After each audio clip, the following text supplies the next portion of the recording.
20대의 젊은 정유이라는 사람한테 지금 55세가 된 정유이가 하고 싶은 얘기는 다 한 가지가 있습니다.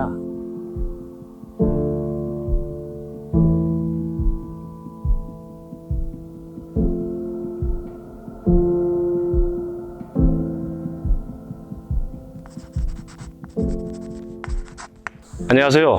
반갑습니다. 저는 올해 만 55세가 되는 태역군인 정유이라고 합니다. 저는 89년도에 그 충남대학교 ROTC라는 장교 후보생 과정을 거쳐서 소위로 임관한 후에 30년간의 군생활을 마치고 작년에 퇴역한 군인입니다. 젊었을 때라 보니까 아마 청소년 때를 생각을 많이 듭니다. 남들보다 놀기 좋아했고 또 운동도 많이 좋아했고 친구들을 많이 따랐던 것 같습니다. 한 예로 제가 중학교 때 이렇게 용돈을 모아가지고 아이들과 함께 부모님들한테 말씀도 안 드리고 몰래 부산 해운대를 간 적이 있습니다. 지금 생각하면 부모님들이나 주변 어르신들이 참 말썽쟁이고 저게 커서 뭐가 될까 이게 걱정이 많았던 그 철없던 청년이었던 것 같습니다. 제가 군인이 되겠다라는 그 결심을 하게 된 거는 두 가지 이유가 있는데, 그 첫 번째가 저희 숙부님이 월남전에 파병 다녀오신 군인이었습니다. 또 외삼촌이 경찰이셨고, 그 어린 나이에 제복을 입으신 분들이 너무 멋있고, 야 나도 크면 저렇게 했으면 좋겠다 이런 마음을 가지고 있었는데, 대학을 이렇게 진학하면서 군대를 장교로 갈 수 있는 기회가 있더라고요.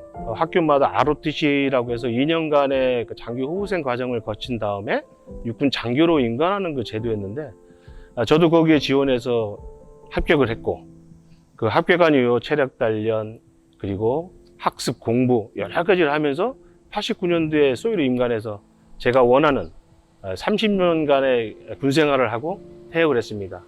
아주 만족하고 있습니다. 이 질문을 받고 제가 30년 군생활한 걸 이렇게 되돌아보니까 가장 힘들었던 거는 군대 일이 아니라 가정이었습니다. 장교로 생활을 하다 보니까는 남들보다 이사도 많이 했고 또 보직 이동도 이렇게 하다 보니까 북한만 빼고 남한 지역은 다 다닌 것 같습니다. 저는 만족했지만 아이들은 잦은 이사를 하다 보니까 두 자녀가 초등학교를 6번을 전학을 했습니다. 그때 이제 제가 제일 느꼈던 애로사항이, 저는 저 일을 하니까 만족하지만 또 아이들은 아빠가 필요할 때 아빠가 없다는 거에 대해서 상당히 힘들어했던 것 같습니다. 제가 처음으로 2009년도에 스마트폰을 샀습니다. 그래서 아이들과 떨어져 있지만 잦은 통화는 그전에도 했지만 얼굴을 봐야겠다 해서 화상통화를 그때부터 즐겨 했고, 또 주말이 되면은 아이들이 한 번은 저한테 놀러 오듯이 맛있는 것도 사주고 이야기도 하고, 또 시간 나면 제가 올라가서 아이들과 만나고 이렇게 한 시간을 갖다 보니까 아이들과의 그 벽이 점점 좁아졌습니다. 그때 지금도 제가 잘했다고 여러분들에게 말씀드릴 수 있는 거는 만나서 먹고 마시는 것이 아니라 제 이야기를 많이 했습니다. 제가 어려운 이야기. 그러니까 아이들이, 그 어린 아이들이 이해를 해주더라고요. 또 하나는 또 아이들 이야기를 많이 들었습니다. 이게 서서히 이 벽이 좁아져서 아마 가장 힘들었던 과제를 해결했던 것 같습니다. 20대의 젊은 정유이라는 사람한테 지금 55세가 된 정유이가 하고 싶은 얘기는 다 한 가지가 있습니다. 자만하지 말라는 겁니다. 제가 군생활을 겪고 걸어오면서 나름대로 열심히 했고 노력을 했고 그에 따른 성과도 많이 제가 혜택도 봤는데, 이게 처음에는 주변에 여러분들이 나를 도와주고 나를 이끌어주고 거기에 저 맞춰서 했기 때문에 이렇다는 생각을 이렇게 갖게 됐는데, 이게 계급이 조금 높아지고 또 근무 연수가 늘다 보니까 저 자신도 모르게 약간의 자만심이 있었던 것 같습니다. 그래서 이 자만심을 버렸으면 더 좋은, 더 나은 그 결과를 가질 수 있는데 그게 좀 아쉽습니다.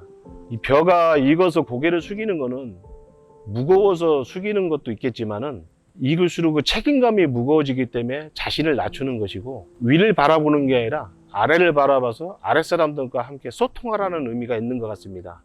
그래서 젊은 정유이에게 자만하지 말라는 것을 꼭 전하고 싶습니다.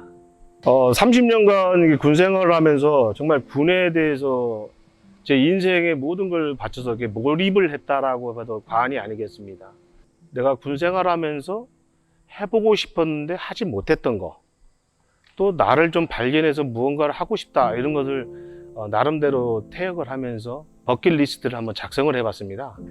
그랬더니 거기 나온 것이 나만을 위한 어떤 책을 만들어 보자, 국내나 해외나 여행도 해보자, 뭐 시간에 뭐 제한 없이 등산도 하고 낚시도 하고 라이딩도 하는 나만의 한번 시간을 가져보자.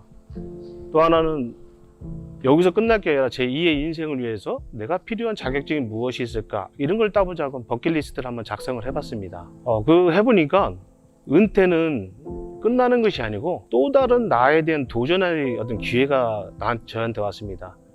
그래서 첫 번째로 제가 했던 것이 군생활하면서 하지 못했던 학업을 조금 더 열심히 해서 올 2월 달에 상지대학교에서 박사과 과정을 학위를 수여받았고, 지금은 여러분들과 이렇게 일을 하고 있지만 또 다른 내일을 위해서 지금도 열심히 나름대로 노력하고 있습니다.